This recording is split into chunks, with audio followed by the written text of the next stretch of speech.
محسن انسانیت اسوہ عالمیت احمد مجتبیٰ جناب محمد مصطفیٰ علیہ تحیت وثنا، آپ کے ارمغان نیاز میں عقیدتوں اور محبتوں کے خراج پیش کرنے کے بعد نہایت ہی واجب الاحترام معزز و مکرم سامعین و حاضرین، السلام علیکم ورحمۃ اللہ وبرکاتہ۔ میری اور آپ کی خوش بختی اور بخت فروزی ہے کہ میں اور آپ آج کے اس پاکیزہ دن میں اللہ کے گھر میں حاضر ہیں اور اللہ کے حضور سجدہ ریزی کی توفیقات سے ہم کنار ہونے کی سعادت مندیاں حاصل کر رہے ہیں۔ اللہ تعالی ہماری ان سعادتوں کو اپنی بارگاہ میں قبول فرما کر ہم سب کے لیے خوش آخرت بنائے اور بخشش و مغفرت کا سبب اور سامہ بنائے، آمین ثم آمین۔ آپ جانتے ہیں کل 9 نومبر کا دن تھا، جو کہ پاکستان بھر میں اقبال ڈے کے نام سے منایا گیا ہے۔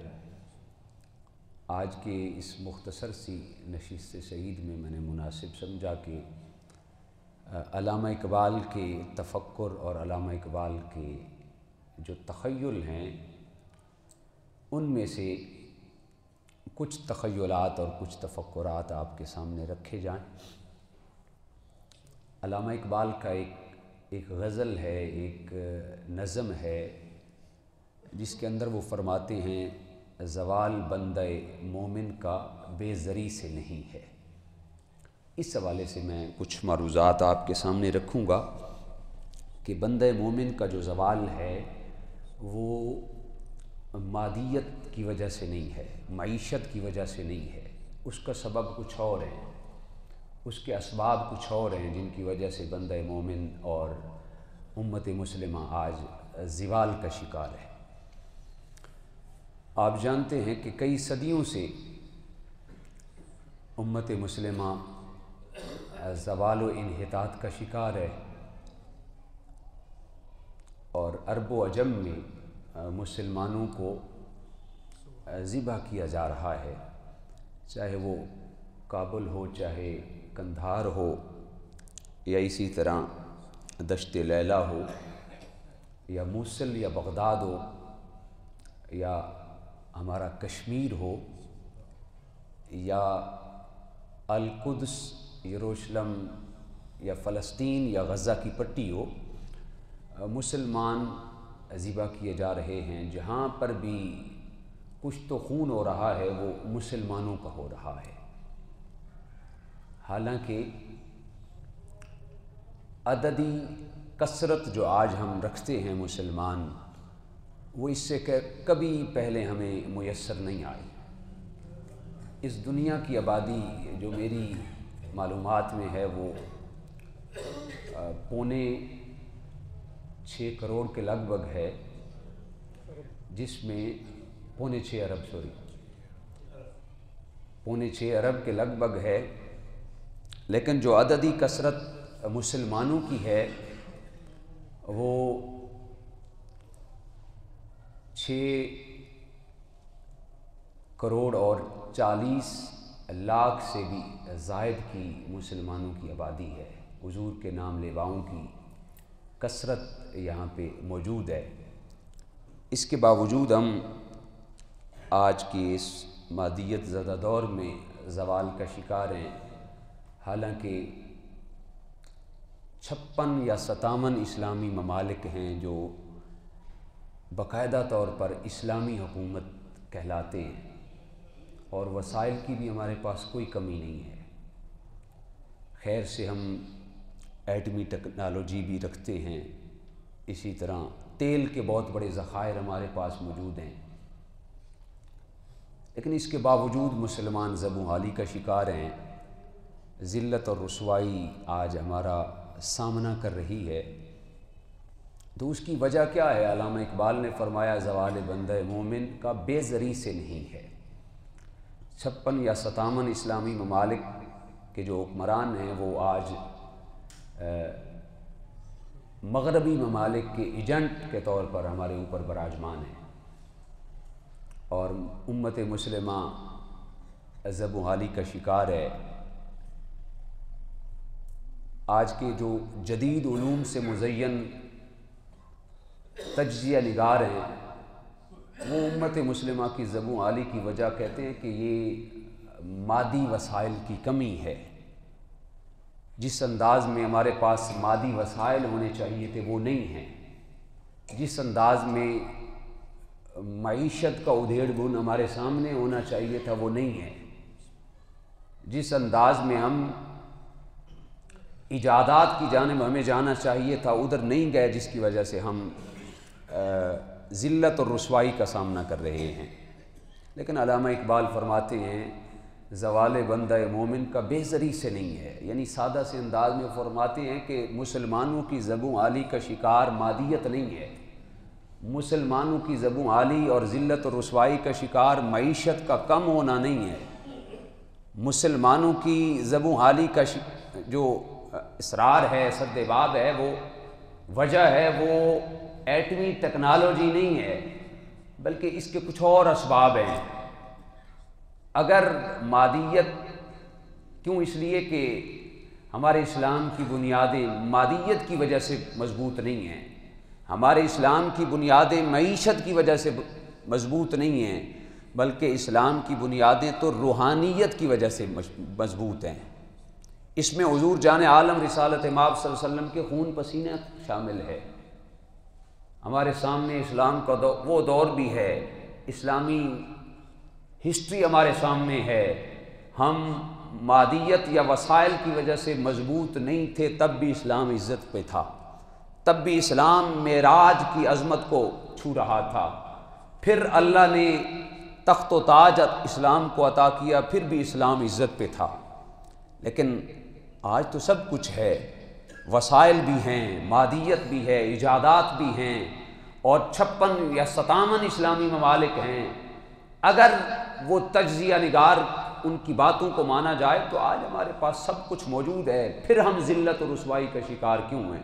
تو علامہ اقبال فرماتے ہیں بندہ مومن کا زوال بے زری سے نہیں ہے، بلکہ بندہ مومن کا زوال جو ہے وہ دین سے دوری کی وجہ سے ہے، اپنے مرکز سے دور ہٹنے کی وجہ سے ہے۔ جس مرکز نے ہمیں عزتیں عطا کی، جس مرکز کو ہمیں ماتھے کا جھومر بنانا چاہیے تھا، آج ہم نے اس مرکز کو چھوڑ دیا۔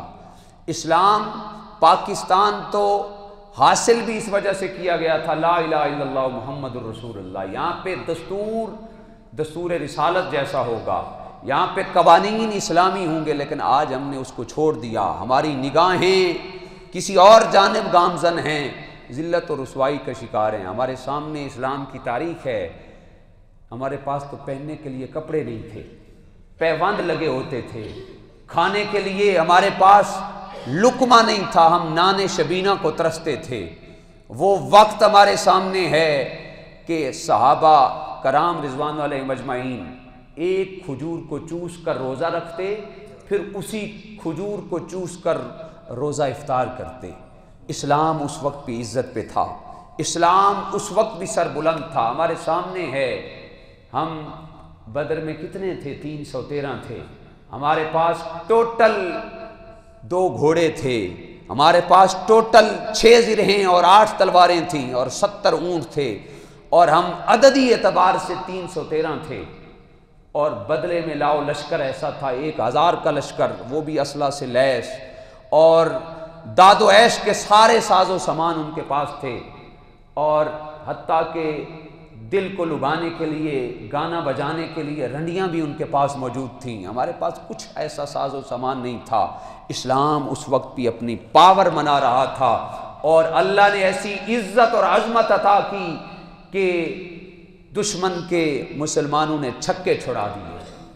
اور اللہ اکبر، اسلام کی وہ رانائیاں بھی ہمارے سامنے موجود ہیں۔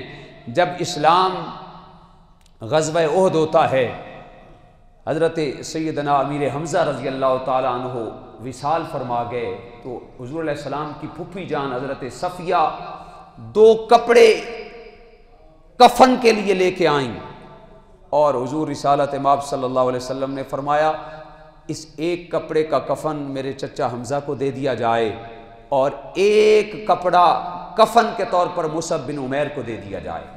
آپ جانتے ہیں کہ مصعب بن عمیر کون تھے؟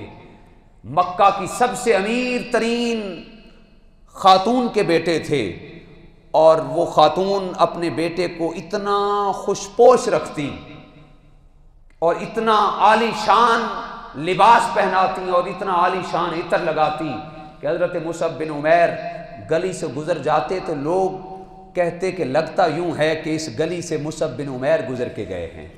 وہ گلیاں خوشبو سے مہکتی رہتی، اور پھر یکا یک وہ وقت آیا کہ حضرت مصعب بن عمیر رضی اللہ تعالیٰ عنہ اس انداز میں خوش پوش شخصیت کے مالک، پھر ان کا چہرہ تھا نگاہ مصطفیٰ پڑ گئی۔ جانان عالم رسالت مآب صلی اللہ علیہ وسلم نے حضرت مصعب بن عمیر کو دیکھ لیا، پھر جو میرے آقا کا چہرہ دیکھ لے وہ بھلا ادھر ادھر کہاں بھٹک سکتا ہے؟ تیرے قدموں میں جو ہے، سیدی اعلیٰ حضرت فرماتے ہیں، تیرے قدموں میں جو ہے غیر کا منہ کیا دیکھے، کون نظروں میں جچے دیکھ کے تلوا تیرا۔ حضور سیدی اعلیٰ حضرت نے ہمیں یہ ادب دیا، فرمایا تیرے قدموں میں جو ہے غیر کا منہ کیا دیکھے۔ یا رسول اللہ، جو تیرے پاس آ گیا، کائنات عالم کے سارے حسیناؤں کے چہرے سامنے رکھے، اور سامنے مصطفیٰ کا چہرہ نہیں رکھا، سامنے مصطفیٰ کا پاؤں مبارک بھی نہیں رکھا۔ فرماتے ہیں ادھر ساری کائنات کے حسینوں کے چہرے ہیں، اور ادھر میرے مصطفیٰ کے چہرے کا تلوا ہے، چہرے کا تلوا ہے۔ فرماتے ہیں جو مصطفیٰ کے قدموں کا تلوا دیکھ لیتا ہے، کائنات عالم کے حسیناؤں کے چہرے بھول جاتا ہے۔ حضرت مصعب بن عمیر نے حضور کو دیکھ لیا، پھر کلمہ پڑھ کے مسلمان ہو گئے، اور پھر جب ماں کو پتہ چلا وہ خوش لباسی چھین لی۔ ماں نے وہ سارے دنیا کی راول دولتیں چھین لی، حتیٰ کہ لباس سے محروم کر دیا۔ وہی مصعب بن عمیر تھے، مکہ میں جینا مشکل ہو گیا، اور سب سے پہلی ہجرت آپ نے حبشہ کی جانب کی، اور پھر وقت گزرتا رہا، حتیٰ کہ جب مکہ کے حالات ٹھیک ہوئے تو حضرت مصعب بن عمیر واپس مکہ المکرمہ آئے۔ تو حضور نے جب حضرت مصعب بن عمیر کو دیکھا، یہ ہماری اسلامی تاریخ ہے، جب پہننے کے لیے کپڑے نہیں تھے، کئی پیوند کپڑوں کو لگے ہوئے ہوتے تھے، اسلام اس وقت پوری آب و تاب کے ساتھ عروج پہ تھا۔ حضرت مصعب بن عمیر جب مکہ واپس پلٹے تو جان عالم نے، حضور رسالت مآب نے حضرت مصعب بن عمیر کو دیکھا تو آنکھوں سے آنسو جاری ہو گئے۔ فرمایا یہ میرا مصعب بن عمیر ہے۔ ایک وقت وہ تھا کہ مکہ میں نے ایسا خوش لباس شخص کسی کو نہیں دیکھا تھا جس طرح مصعب بن عمیر خوش لباس ہوتا تھا۔ آج تک مصعب بن عمیر سے بڑھ کر کسی نے کپڑے نہیں پہنے تھے، آج اسلام قبول کیا ہے تو میرے مصعب بن عمیر کے پاس کپڑے ہی نہیں ہیں پہننے کے لیے۔ اور یہی مصعب بن عمیر تھے، غزوہ احد میں شہید ہوئے تو حضور علیہ السلام نے فرمایا ایک چادر میں چچا حمزہ کو کفن دے دیا جائے اور ایک چادر کا کفن مصعب بن عمیر کو دے دیا جائے، یعنی پہننے کے لیے کفن بھی نہیں تھا۔ اور پھر جو بڑی چادر تھی وہ حضرت مصعب بن عمیر کے لیے رکھ دی گئی، جو چھوٹی چادر تھی وہ حضرت سیدنا امیر حمزہ کے لیے رکھی گئی۔ جب حضرت امیر حمزہ پہ چادر ڈالی گئی، چہرہ ڈھانپتے تو پاؤں ننگے ہو جاتے، پاؤں ڈھانپتے تو چہرہ ننگا ہو جاتا۔ اللہ اکبر، یہ اسلامی تاریخ ہے۔ مصطفیٰ جان عالم کے محبوب چچا کے لیے پہننے کے لیے چادر بھی نہیں تھی۔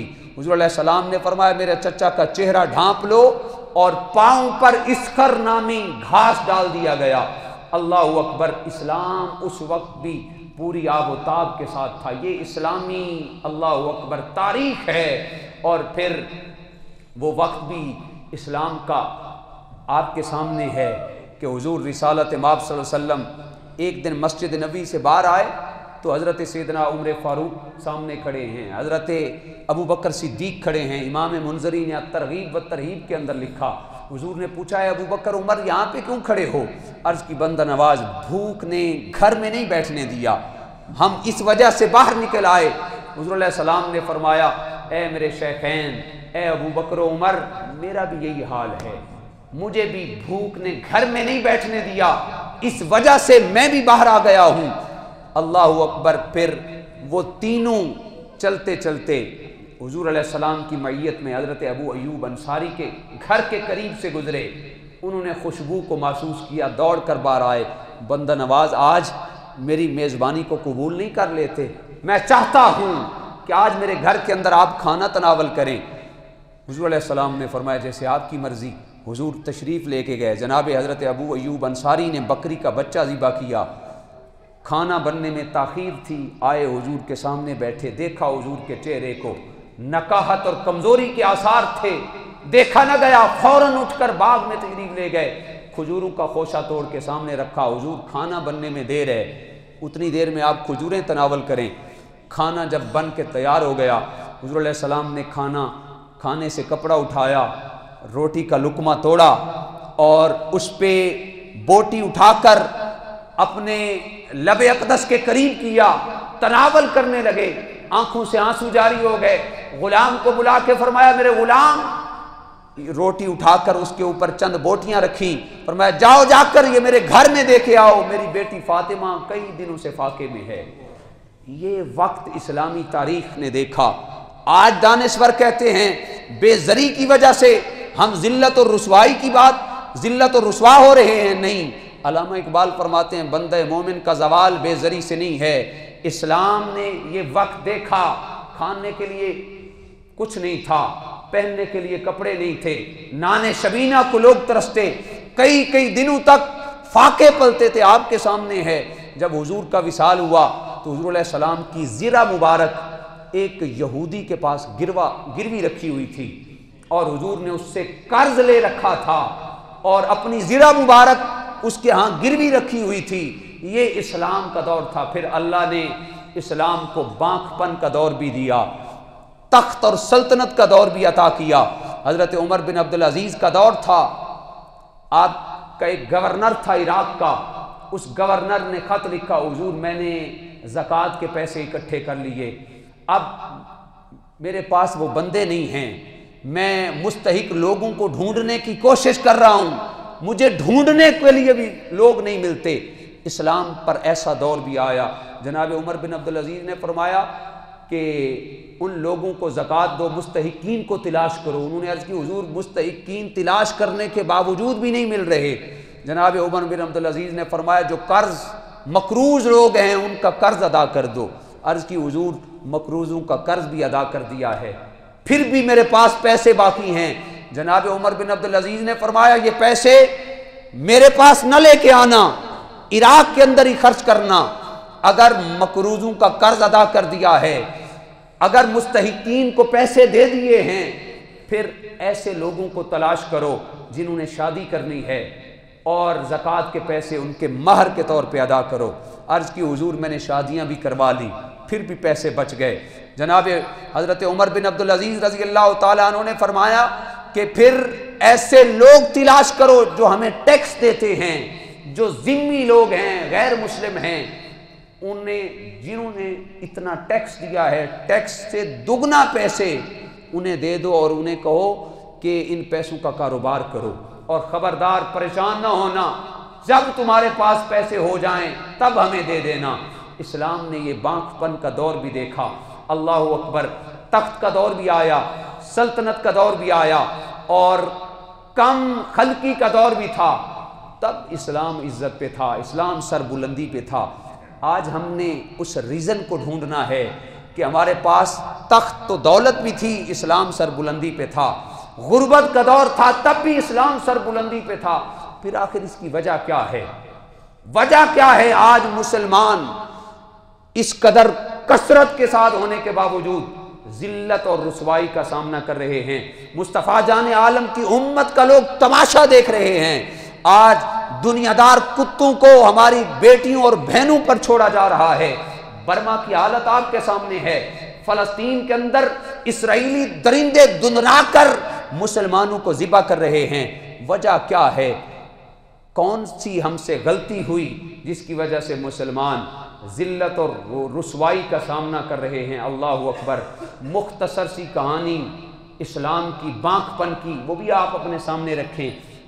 حضور کی آمد سے قبل کائنات عالم کا سب سے پہلا گھر، اللہ کا گھر، خانہ کعبہ 360 بتوں کا مرکز بن چکا تھا۔ 360 بت خانہ کعبہ میں تھے۔ مصطفیٰ جان عالم آئے، لوگوں کو تعلیمات دیں، ہدایت کا نور بانٹا، پھر 40 سال کی بعد اعلان نبوت کیا، پھر 13 سال گزارے مکہ میں، پھر جب حضور مکہ سے ہجرت کر کے گئے مدینہ طیبہ، ہماری تاریخ بتاتی ہے 100 سے بھی کم لوگ تھے، 100 سے کم لوگ تھے جو اسلام کو جنہوں نے قبول کیا تھا۔ یہ مختصر دور میں اسلام کا بانک پن دیکھیں، 100 سے کم لوگ تھے، 53 سال گزارے جب حضور مدینہ طیبہ ہجرت کر کے گئے۔ پھر 2 ہجری میں پہلا مارکہ ہوا غزوہ بدر، اس وقت 100 سے کم لوگ تھے، جب پہلا مارکہ ہوا تو 313 لوگ اس مارکے میں شریک ہوئے، اور جو اندر مدینہ میں موجود تھے ان ساروں کی تعداد کو ملا لیا جائے ٹوٹل 600 کے لگ بھگ لوگ تھے جو 2 ہجری تک۔ پھر وقت گزرتا رہا، وقت کی تنابوں نے اپنے دامن کو کھینچا، 8 ہجری میں جب مکہ فتح ہوا تو 10,000 کا اسلامی لشکر تھا، 10,000 تو سپاہی تھے جو 8 ہجری تک مارد وجود میں آ کر اسلام نے اپنے دامن میں اتنے جواہرات کو مزین کر رکھا تھا۔ پھر جب 10 ہجری کے اندر حضور علیہ السلام نے پہلا اور آخری حج کیا، حجۃ الوداع کے موقع پر اسلام کو اتنا عروج ملا کہ 1,44,000 صحابہ حضور کے سامنے موجود تھے، 1,44,000، یعنی اتنے کم عرصے میں اسلام کو اتنا عروج ملا۔ اور پھر سب لوگوں کو ملا کر بھی اگر دیکھا جائے تو ٹوٹل 6 لاکھ کی تعداد بتائی جاتی ہے کہ اس انداز میں اتنے لوگ موجود تھے۔ پھر اسلام کو ایسا عروج ملا، اللہ اکبر۔ حضرت سیدنا ابو بکر صدیق نے حکومت کی 2 سال 2 ماہ اور کچھ دن، اور اگر ایوریج نکالی جائے تو ہر دن جناب سیدنا ابو بکر صدیق کے دور میں 80 مربع میل فتح ہوتا تھا۔ پھر جناب سیدنا عمر فاروق کا دور مبارک بھی آیا، 23، 26 یا 36 لاکھ مربع میل تک آپ کی حکومت پھیل گئی، آدھی دنیا پر اسلام کا جھنڈا لہرا رہا تھا۔ پھر وہی وقت تھا، یہ کوئی آج کی بات نہیں، 92 ہجری تک اسلام تو ہمارے پاکستان تک پہنچ چکا تھا۔ محمد بن قاسم نے سندھ کو فتح کر لیا تھا، اور طارق بن زیاد نے اندلس کے دروازے تک پہنچ کر اندلس کے دروازے پر دستک دے رکھی تھی۔ یہ 92 ہجری کی بات ہے، اور اللہ اکبر، اس انداز میں مسلمانوں نے کائنات کو مسخر کیا۔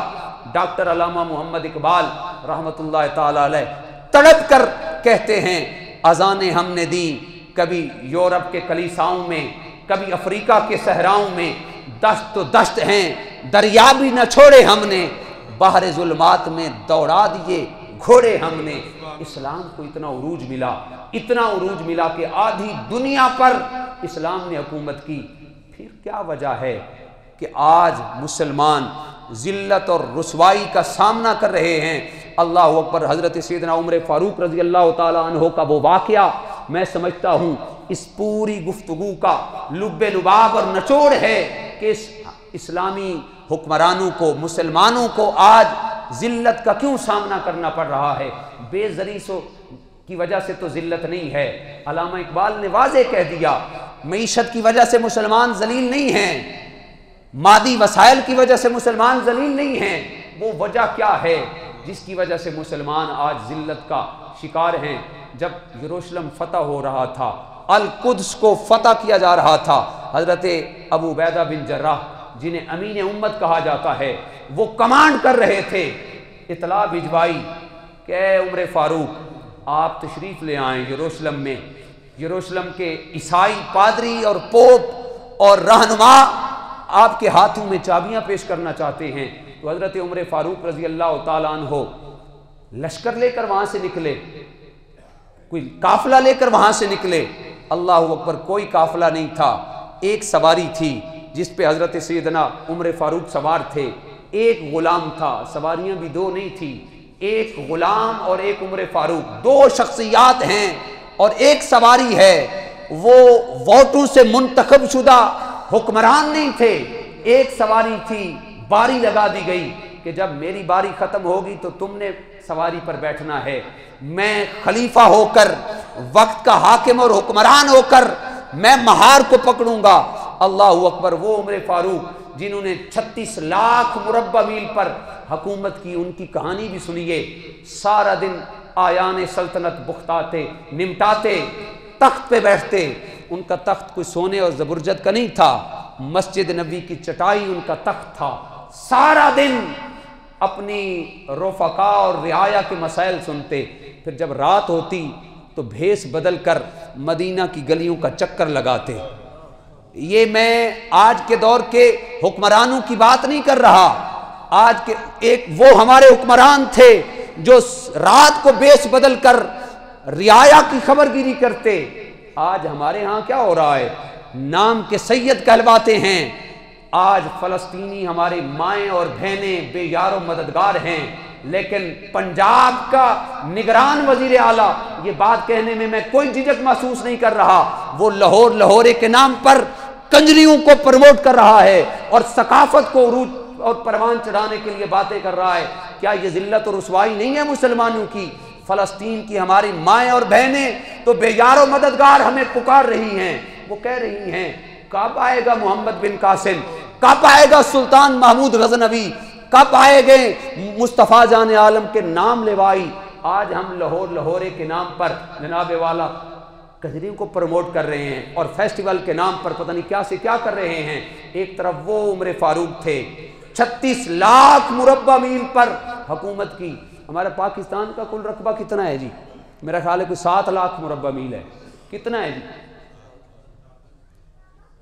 جغرافیہ آپ کا میرے سے بھی زیادہ کمزور ہے۔ 7 لاکھ مربع میل ہے پاکستان کا رقبہ، لیکن عمر فاروق تو 36 لاکھ مربع میل کے حکمران تھے۔ پاکستان سے 4 سے 5 گنا بھی بڑی حکومت تھی۔ عمر فاروق سواری ایک ہے، کبھی خود سوار ہوتے ہیں، جب ٹائم ختم ہوتا ہے تو نیچے اترتے ہیں، باغ دور سنبھال کر اس غلام کو اوپر بٹھاتے ہیں۔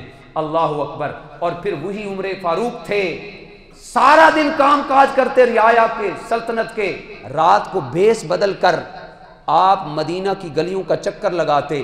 چکر لگا رہے تھے، ایک گھر سے دھواں بھی اٹھ رہا تھا، بچوں کے رونے کی بھی آواز آ رہی تھی۔ دروازہ کھڑکایا، خاتون باہر نکلی، بچے کیوں رو رہے ہیں؟ دھواں بھی لگ رہا ہے۔ تو اس خاتون نے کہا میں عمر کی قسمت کو رو رہی ہوں، 3 دن ہو گئے ہیں میرے بچوں نے کھانا نہیں کھایا۔ حضرت عمر فاروق تڑپ گئے، 36 لاکھ مربع میل پر حکمرانی کرنے والے تڑپ گئے، فوراً واپس پلٹے، بیت المال کے اندر گئے، گھی کا کنستر اٹھایا، آٹا اٹھایا، دال چینی دیگر ضروریات کا سامان اٹھایا، بوری باندھ کر کندھے پہ رکھی۔ غلام اسلم نے دیکھ لیا، حضور اس غلامی کے لیے میں حاضر ہوں، میں اٹھاتا ہوں۔ جناب عمر نے ایک جملہ ارشاد فرمایا، وہ میرے لیے تو آپ کے لیے تو ایک رہنما اصول ہے ہی ہے، ہمارے حکمرانوں کے لیے بھی رہنما اصول ہے۔ فرمایا اے غلام اسلم، کیا کل قیامت کے دن بھی میرا بوجھ اٹھا لو گے؟ اس نے عرض کی حضور اس دن تو ہر بندے نے اپنا بوجھ اٹھانا ہے، ماں بیٹے کا بوجھ نہیں اٹھائے گی، بیٹا ماں کا بوجھ نہیں اٹھائے گا، اس دن ہر شخص نے اپنا بوجھ اٹھانا ہے۔ فرمایا پیچھے ہٹ جاؤ، اگر اس دن نہیں اٹھا سکتے تو آج بھی مجھے اپنا بوجھ خود اٹھانے دو۔ سبحان اللہ۔ اندر گئے، اس بڑھیا خاتون کو آٹا دیا، آٹا گوندو، اور عمر فاروق رضی اللہ تعالیٰ عنہ خود سبزی کاٹ رہے ہیں۔